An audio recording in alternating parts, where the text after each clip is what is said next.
ye asala nini eloko asala na yebi te so amema basoso na banzungu ba congolais asalaka théorie na yo asalaka na ba université populaire tokoli yango na ba calcul ne asalaka ya ba macroéconomique ekotaka na nzungu etie mafuta ekalingeli batu Thomson. Nous on n'a pas besoin ya babilo na bango ba théorie wana ba muzitu wana asala et l'autre côté c'est quelqu'un n'ozomona yo wana il est sans impact, ce sont des moribas. C'est Muzitu, un enfant maudit à Palou, un enfant maudit, son moni papa ne gizenga bengani on a parti nae, c'est Gozana Libabe. Un Muzitu, oh yazo sa déclaration à Bongo, oh yemo on a conscience nae, même ibanane ba ebi que papa na biso ba bien zalaranango, ezali oh ba bengi oh ba lobi ba bien malaki. Donc Muzitu ndenga zana allié sa famille na ena ba bien malaki. Donc ndenga zawana c'est un terroriste économique. Il y a ba mauvaise propagande bazolinga basala sur mon président. Le président Félix n'a pas dit qu'on puisse refouler les gens. Le président Félix a lancé tout simplement appel Naba Congolais au Baza Libanda Bazonga parce qu'ici il n'y a plus de torture comme dans un état de droit.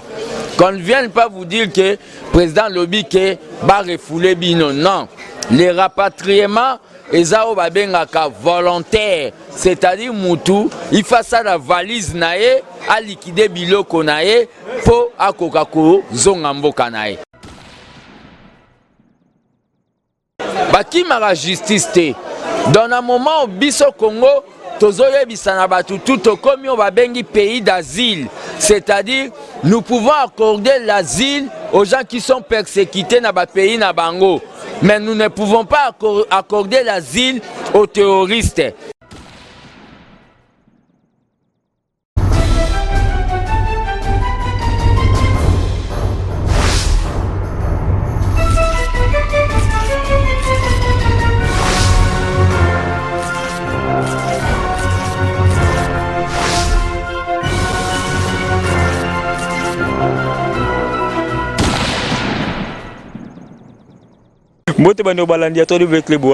Merci beaucoup parce que vous avez béni pour la de partout. Na mikili poto pe na katamboka Kinshasa. Basanga police zo continuer wana musala biso to pe Sabino chaque fois pe na tanyo so poto pe Sabino toujours information solo. En tout cas, botolanda comment est-ce que meeting et les candidats na kata IDPS pour la 30e anniversaire ya IDPS pe le loba actualité zo continuer mais émission to za ko ba ko sala pour na ko sepeli Sabino. En tout cas, les lots to za bongo na émission na fils Mukoko. Biso to rappeler toujours Cléboa et chaîne moko au milieu du village. De ma bande wa FCC, bande wa Cash, bande wa Lamuka. Donc ce bande nous sommes le Canada parce que tous invité bango mais bazo yati bazo qui émission, on a qu'à dire ça. Mais toutefois biso de ma batunyoso. Antoine, ne vous inquiétez pas, ne le qualifiez pas que non tous a pour na pro kinganité. Biso musa na Cléboa eza professionnalisme na katia misala na biso pour te bino bo sepela. En tout cas, bo Rolandelo on a Francis wala derrière la caméra, comment est-ce que armée de Tshisekedi progressiste bazo pesa makanisi na bango. Toutefois, je profite pour cette occasion de saluer mon boss de la nation, aussi de saluer la grande dame Pichu Mangaya ainsi que Herman Ampoyo, ainsi qu'à vous tous qui nous suivez de partout. Merci, restez branchés parce que nous sommes là pour vous servir. Vous ne serez jamais d'ici. Information 24h sur 24 sur www.cleboa.com. En tout cas, suivez. Premier ministre a reçu la signature, il y a chef de l'État. Mais qui est le chef de l'État? Papa Sozo là, au coup frappé au Méli Chapelle. Poété, en dehors il y a Fatih Moukambo, il s'en va à Oyaza. Tofani na Fayou, Bamatine ne Tshisekedi. Kofrata ka Fatih, je suis toujours près de toi. Nous sommes en Kopo Babanda Ngokala. Comment déstabiliser l'IDPS? Congolais yo za wa tsaka na mutu na yo boyi. Soki Tshisekedi wa mulumba te, mais le Congo akenda na ngoka. Tshisekedi wa mulumba, vision wana yango tozo continuer nango et pas Félix Tshisekedi. Poété. Bomba bomba bomba. Bomba bomba bomba. Pona koloba ke en dehors il y a IDPS et ça la partie politique et comme ça la bakamonege IDPS ça ça la. Poété. IDPS c'est sa partie nationale. Moi je suis du Bando. Nana muta SAPA tombola taro bomba. Muta ba Nord Katanga. Yeye. Mutu ya ba Congo nani. Bangoye. Boyete. Mais kende na palu, moi je vous parle, je suis devant. Okomona ka ba pende na ba pende. So yebi ki pende te mo ba ya mayo. Je vous dis la vérité. Kende na MLC okomona bangala na ngala, mungala na Bemba. Bemba lobi. Apatia le combat Bemba na Congo aboué. Monsieur Fils Moukoko, objectif il y a armée des bâtisseurs Tshisekidistes et Zali Nini. Ouais, objectif armée des bâtisseurs Tshisekidistes et Zali pour soutenir le président Félix na mission au peuple à PCA. Donc pour amener le peuple dans la responsabilité, il y a initier un projet à lutte contre la pauvreté. Est-ce que la population a pu être en charge pour ramener ça la parce que la Nambela nayo pour que si bon va se prendre en charge. Est-ce que vous avez concrétisé les loto lobby? Ouais, c'est concrétisé parce que le fait que ce peuple a s'organiser makambuto comme facile. Na pesa qui exemple mon alemba salongo. Supposons par exemple son alemba salongo. Baza par exemple na 20 000 membres. Membre moi a $2. C'est-à-dire bah, on a $40 000.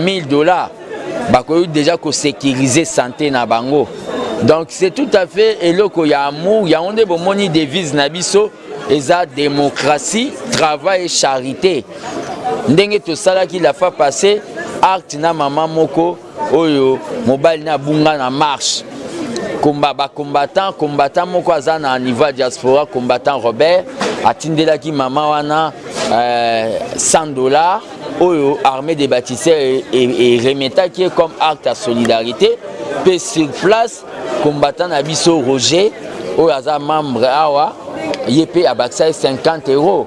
C'est pour cela maman na to lobby ke biso de tozaboye avant nyonso ya tokosala l'effort tokoka kosunga ye azwa moyen ya kolier ça par exemple les 6 orphelins à démocratie. Alors pendant 5 ans il y a président de la République. Objectif Nabino Ezali à long terme, à court terme ou bien à moyen terme. Et puis c'est quoi votre objectif? Objectif Nabiso Ezali d'abord que ça l'éducation, investir dans l'homme, c'est-à-dire qu'on investir dans l'homme, que l'on a vice, babilo kamabe, anti-valeur, net esprit à tribalisme. Yangonde tout ça là qui nango en long terme, nous serons une machine de production dans le sens que l'armée des bâtisseurs doit arriver à insérer par exemple la jeunesse des Évrais dans un projet où par exemple il y a un groupe pastoral parce que biso tozara na kati ya programme à président où on doit former la jeunesse. Donc biso pe armée des bâtisseurs nous allons nous lancer na Obabengi formation de la jeunesse pour bakoma Obabengi bactère normal. Mais Fils Moukoko, la jeunesse des Évrais et ça moi pas si pour encadrer bango. Alors ba mécanisme ni bino armée des bâtisseurs tient en place comme machine pour récupérer bango nyonso. Bon yonde mutolobi ça moi pas si biso tozo envisager dans quelques jours avec nos petites contributions petit à petit l'oiseau fait son nid pour mettre en place et loko babengi centre de l'investissement des capacités professionnelles. Dans quelques jours, on a idée que on va intéresser, recruter les jeunes pour banda kozwa et robandana nous na niveau ya siège na biso ya UDPS pour torobandana pour na basoumiwe baba oto ala na bango wana ko banda ko apprendre bango na makambo etali neti coupe couture makambo parce que na UDPS et un département mobimba ya baba ça sera en collaboration avec Bisso. Donc on est en train d'établir au babengi ba projet que nous allons mettre ça qui vivra verra. Alors communiquer yo lancer beaucoup plus dans nos partenaires extérieurs pour un peu soutenir l'armée des bâtisseurs tshisekidistes.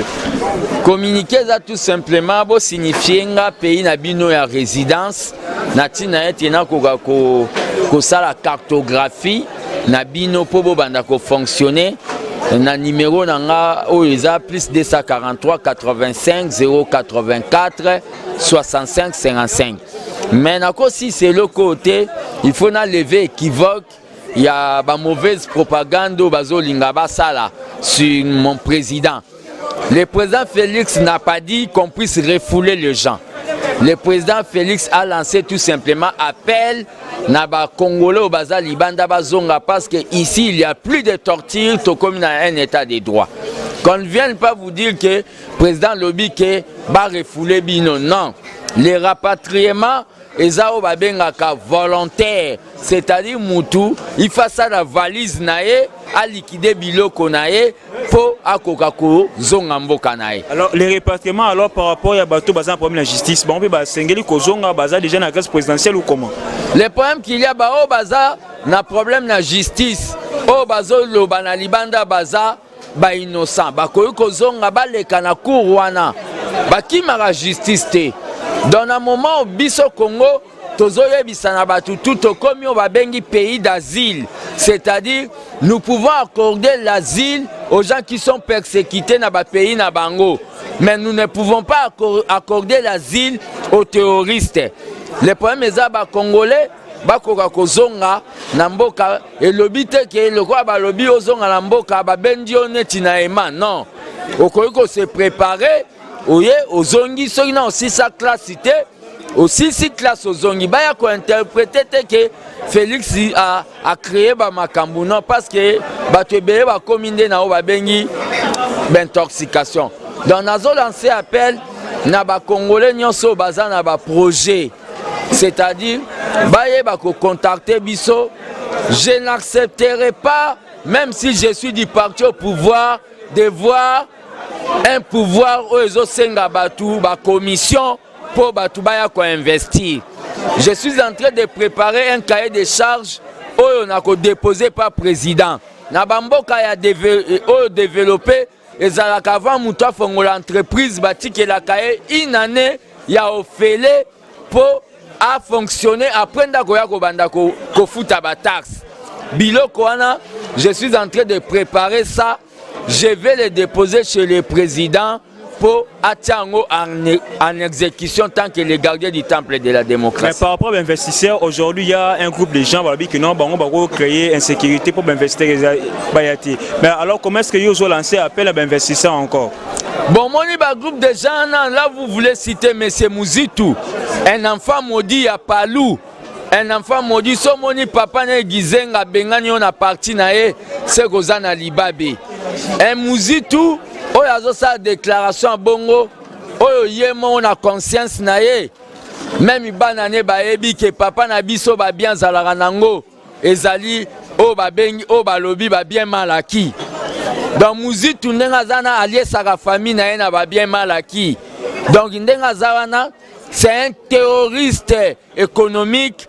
Ba Congolais au bazana capacité yakoya ko investir na Congo. Binonde bokoki ko traduire mais c'est Mouzitou na justice parce que c'est quelqu'un oyo je ne sais pas c'est parce que les Congolais bazomona bazomona batumsu ba politicien pour bazana ba jeep. Mais il a lancé un défi pour le gouvernement Tshisekedi qui n'a pas la mesure de combattre qu'on a eu sala na gouvernement et Muzito to sukawana. Ye asala nini? Eloko asala na ebite so amema ba soso na banzungu ba Congolais. Asala ka théorie na yo asala na ba université populaire Toroliango. Na ba calcul ne asala ka ya ba macroéconomique. Macroéconomique et kotaka na nzungu ete mafuta kalingeli ba tout Thompson. Nous on n'a pas besoin de Babylone na bango ba théorie wana ba Mouzitou wana. Asala et l'autre côté, c'est quelqu'un n'engozomona wana. Il est sans impact, ce sont des moribonds politiques. Bango balobaka na Félix que soka boyi ba corps na bango à Genève. Akokoma moribond politique. Mais ezongeli bango balobi tout arme donc retour à l'expéditeur. Ezongeli bango nde bakomi ba moribond politique. Bamisou bakomi ba président de nuit. Merci beaucoup monsieur Fils Mukoko. Merci beaucoup. À travers rubrique oyo et go permettre muto banda kozwa esprit na biso ndenge tokanisaka UDPS viva. Donc eloko oyo et go banda kozala à tout moment tokoki kobanda kobenga ba président ya ba parlement debout oyo baza disponible na tina ete bakoka koya kosalaka rubrique ya repas patriotique. Abesole a levé le Komoli, UDPS est en pouvoir, UDPS est en opposition. Et c'est très important. Dans ces pays mouvements, Nabino, membre et armée des bâtisseurs, ils allaient parmi les discours Nabiso au Tolobaki, qui Tokozalao babengi ba contrôleur ya république ba sentinelle ya république lobby le secrétaire général Jean-Marc Kabound abeta kango c'était vraiment bomi bete la maboko pour discours na biso parti elandi yango. C'est-à-dire pouvoir tokozala très sévère dans la biso mo bataille de paix. Objectif na biso ya armée des bâtisseurs c'est pour soutenir le président autrement. C'est-à-dire na makanisi pe na ba projet. En politique il faut organiser un jour il faut la mutu. C'est-à-dire, il y a un conseiller municipal. Pour tout il faut élire les conseillers municipaux. Ou les bourgmestres. Il y a travailler dans la commune. Les autres, quand ils sont là, que les bateaux bazaliawa, bazo se fait la réunion, ils vont travailler dans la commune. La vota kaka muto ya yebi ato ele 10 millions de dollars soka yeba yote a voter yote. C'est ça le moment de travail. Il faut avoir des ambitions. Il faut avoir des ambitions. Natina été l'élection sous Tikali et ça l'élection municipale. Il devait vivre. Il faut y aller l'air tous les petits d'ailleurs au travail.